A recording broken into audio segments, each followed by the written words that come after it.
Heritage Explorer, St Mary's Church, Bocking. Today we're heading to one of the quiet anchors of the Braintree area, a place where the past doesn't shout, it simply settles around you the moment you step inside. This is St Mary's Church, Bocking, a building that has watched over this landscape for more than 1,000 years. St Mary's has one of the oldest documented origins of any church in Essex.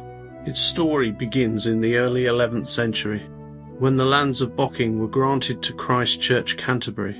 That gift tied this parish directly to the Archbishops of Canterbury. And for centuries, St Mary's was what's known as a peculiar, a parish under the Archbishop's own jurisdiction rather than the local bishop. It's a rare distinction, and it shaped the identity of this place in ways that still echo today. As you approach the church, the first thing you notice is the stonework.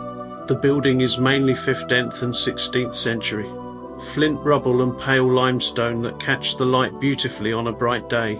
But St Mary's is full of surprises. Look closely, and you'll find fragments of much earlier work, traces of 11th century windows, and one of the finest surviving pieces of medieval craftsmanship in Essex, the south door, with its extraordinary 13th century wrought ironwork. It's the kind of detail you could walk past 100 times, without realizing you're looking at something that's survived nearly 8 centuries. Step inside and the atmosphere changes instantly. The nave opens out in front of you, cool and calm, with a sense of space that feels almost unexpected from the outside. The chancel is one of the glories of the building, tall, elegant, and designed to draw the eye upward. Much of what you see here was shaped by the Courtauld family, whose influence on the church is still visible in the reredos and the east window. But St Mary's isn't just one big open space. It has two medieval chapels, St Catherine's and St Nicholas, something quite unusual for a parish church in this part of Essex. These chapels have been used for centuries for weekday worship, children's work and quiet reflection. They're the kind of spaces where you can almost feel the layers of time settling around you. On the floor near St Catherine's Chapel lies one of the church's most important memorials, the brass of John Dorwood. He was twice Speaker of the House of Commons, and he fought at the Battle of Agincourt in 1415. It's remarkable to think that someone who stood at the heart of English politics, and on one of the most famous battlefields in our history, is remembered here in this quiet corner of Bocking. But St Mary's has witnessed more than personal stories. It has stood at the edge of national events too.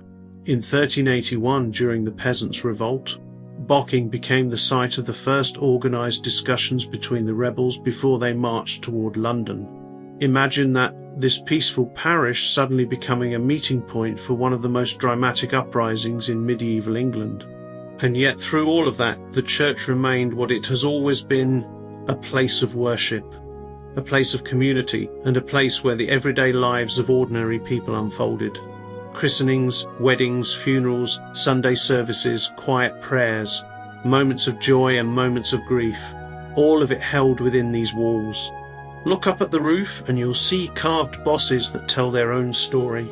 They bear the symbols of families who shaped the church's history, the Bouchers, the De Veres, the Fitches. Each carving is a reminder that this building wasn't just built once. It was shaped, added to, repaired and cared for by generations of people who saw it as part of their identity. Today, St Mary's is a Grade I listed building, recognised as one of the most important historic structures in the region, but it's more than a heritage site. It's still a living church, still part of the community, still a place where people gather just as they have for centuries. And that's what makes St Mary's so special. It isn't frozen in time. It's a thread running through the story of Bocking, from the medieval world to the present day. When you walk through its doors, past that ancient ironwork and into the stillness of the nave, you're stepping into a space shaped by 1,000 years of human experience. St Mary's doesn't demand your attention. It doesn't need to, it simply invites you to pause, to look, and to listen to the quiet history held in its stones.